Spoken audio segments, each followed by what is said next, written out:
ನಮಸ್ಕಾರ ಎಲ್ಲ ಕರ್ನಾಟಕದ ಕನ್ನಡದ ಮನಸ್ಸುಗಳಿಗೆ. ಕರ್ನಾಟಕದ ಎರಡನೇ ರಾಜಧಾನಿ ಅನಿಸಿಕೊಂಡಿರ್ತಕ್ಕಂಥ ನಮ್ಮ ಬೆಳಗಾವಿಯಲ್ಲಿ ಇನ್ನೇನು ಕೆಲವೇ ದಿನಗಳಲ್ಲಿ ನಮ್ಮ ಚಳಿಗಾಲದ ಅಧಿವೇಶನ ಪ್ರಾರಂಭವಾಗುತ್ತೆ. ಅದನ್ನು ಅಂಥೇಳಿ ನಮ್ಮ ರಾಜ್ಯ ಸರ್ಕಾರ ಅಧಿಸೂಚನೆ ಹೊರಡಿದ ತಕ್ಷಣ ಬೆಳಗಾವಿಯಲ್ಲಿರೋಂಥ MESನ ಪುಂಡರಿಗೆ ಒಂದು ಉರಿ ಚಾಲು ಆಗಿದೆ, ಬೆಂಕಿ ಹತ್ಕೊಂಡಿದೆ. ಯಾಕಂತಂದರೆ ಇಲ್ಲಿ ಏನಾದರೂ ಚಳಿಗಾಲದ ಅಧಿವೇಶನ ನಡೆಸಿ ಕರ್ನಾಟಕದ ಗಡಿ ಭಾಗದ ಸಮಗ್ರ ಅಭಿವೃದ್ಧಿ ಮಾಡಿದ್ರೆ ತಮ್ಮ ರಾಜಕೀಯ ಬೇಳೆಯನ್ನು ಬೆಳೆಸ್ಕೊಳ್ಳಿಕ್ಕೆ ಸಾಧ್ಯ ಆಗೋದಿಲ್ಲ ಅನ್ನೋದನ್ನು ಅರ್ಥಂತ MESನ ಕೆಲವು ನಾಯಕರು ನಾವು ಅಧಿವೇಶನಕ್ಕೆ ಪರ್ಯಾಯವಾಗಿ ನಾವು ಮಹಾಮೇಳವನ್ನು ನಡೆಸ್ತೀವಿ ಅನ್ನೋ ಒಂದು ಹುನ್ನಾರವನ್ನು ನಡೆಸಿದ್ದಾರೆ. ಈಗಾಗಲೇ ಮಹಾಮೇಳವನ್ನು ನಡೆಸಲು ನಮಗೆ ಅನುಮತಿ ನೀಡಬೇಕು ಅಂತೇಳಿ ಮಾನ್ಯ ಜಿಲ್ಲಾಧಿಕಾರಿಗಳನ್ನು ಕೂಡ ಸಂಪರ್ಕ ಮಾಡಿದ್ದಾರೆ.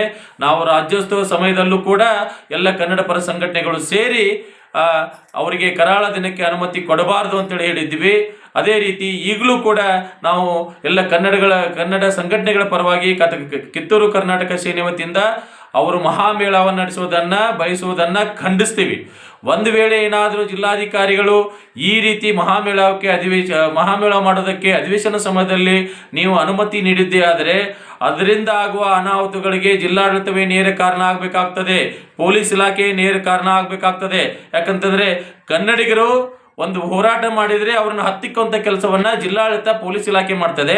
ಆದರೆ MESನವರು ನಾಡದ್ರೋಹದ ಪರವಾಗಿ ಕೆಲಸ ಮಾಡಿದರೆ ಅವರು ಕರಾಳ ದಿನ ಆಚರಣೆ ಮಾಡೋದಕ್ಕೆ ನೀವು ಅವಕಾಶ ಮಾಡಿಕೊಡ್ತೀರಿ.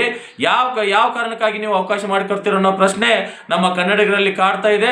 ಅದಕ್ಕಾಗಿ ಯಾವುದೇ ಕಾರಣಕ್ಕೂ ಮಹಾಮೇಳಕ್ಕೆ ನೀವು ಅವಕಾಶ ಮಾಡಿಕೊಡಬಾರ್ದು. ಯಾಕೆ ಕೊಡ್ತೀರಿ ನೀವು ಅವ್ರಿಗೆ, ನಾಡದ್ರೋಹಿಗಳಿಗೆ? ಅವರಿಂದ ಆಗಿದ್ದು ಏನು? ಅದಕ್ಕಾಗಿ ನೀವು ಜಿಲ್ಲಾಡಳಿತ ಮತ್ತು ಪೊಲೀಸ್ ಇಲಾಖೆ, ರಾಜ್ಯ ಸರ್ಕಾರ ಇದನ್ನು ಗಂಭೀರವಾಗಿ ಪರಿಗಣಿಸಬೇಕು. ಯಾವುದೇ ಕಾರಣಕ್ಕೂ ಮಹಾಮೇಳವನ್ನು ನಡೆಸೋದಕ್ಕೆ ನೀವು ಅನುಮತಿ ಕೊಡಬಾರ್ದು. ಇನ್ನು MESನ ಮನೋಹರ್ ಕಿನೇಕರ್ ಮತ್ತು ಅಷ್ಟೇಕರ್ ಮತ್ತು ವಿಕಾಸ್ ಕಲ್ಗಡ್ಗೆ ಆದಿಯಾಗಿ ಈ ಒಂದು ಮಹಾಮೇಳವನ್ನು ನಡೆಸೋದಕ್ಕೆ ತಯಾರಿ ನಡೆಸಿದ್ದಾರೆ.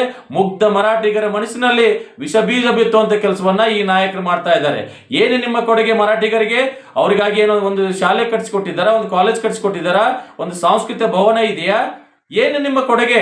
ಏನು ಇಲ್ಲಿ ಗಡಿಭಾಗದ ಜನರನ್ನು ಒಂದು ಮಹಾರಾಷ್ಟ್ರ ಸರ್ಕಾರದಲ್ಲಿ 1,000 ಜನಕ್ಕೆ ನೌಕರಿ ಕೊಡಿಸಿದಾರಾ? ಏನು ಸರ್ಕಾರಿ ಕೆಲಸ ಕೊಡಿಸಿದಾರಾ? ಏನು ನಿಮ್ಮ ಕೊಡುಗೆ?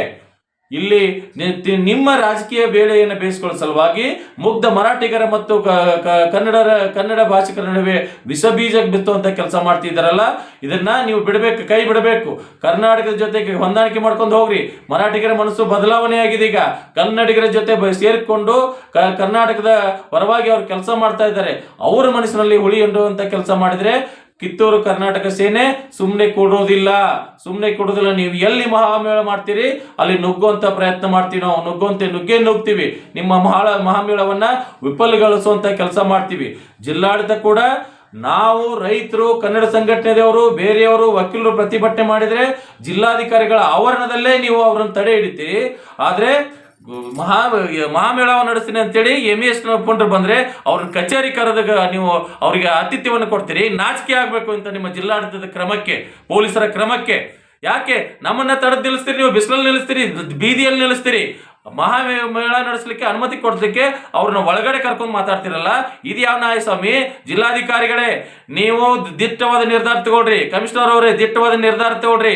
ಮಾನ್ಯ ಮುಖ್ಯಮಂತ್ರಿಗಳೇ ದಿಟ್ಟವಾದ ನಿರ್ಧಾರವನ್ನು ತಗೊಂಡು ಮಹಾಮೇಳವನ್ನ ಯಾವುದೇ ಕಾರಣಕ್ಕೂ ನಡೆಸಬಾರ್ದು. ನಡೆಸಿದ್ದೇ ಆದ್ರೆ ಅವರನ್ನ ಗಡಿ ಪಾರು ಮಾಡ್ರಿ. ಅವ್ರನ್ನ ಗಡಿ ಪಾರು ಮಾಡಲಿಲ್ಲ ಅಂತಂದ್ರೆ ಕಿತ್ತೂರು ಕರ್ನಾಟಕ ಸೇನೆ ಆ ಮೇಳಾವಕ್ಕೆ ನುಗ್ಗಿ ಅಲ್ಲಿ ಅವರ ಆ ಮೇಳವನ್ನ ವಿಫಲಗೊಳಿಸುವಂತ ಕೆಲಸವನ್ನ ಮಾಡ್ತದೆ ಅನ್ನೋ ಒಂದು ಎಚ್ಚರಿಕೆಯನ್ನ ಈ ಮುಖಾಂತರ ಕೊಡ್ತಾ ಇದ್ದೀವಿ.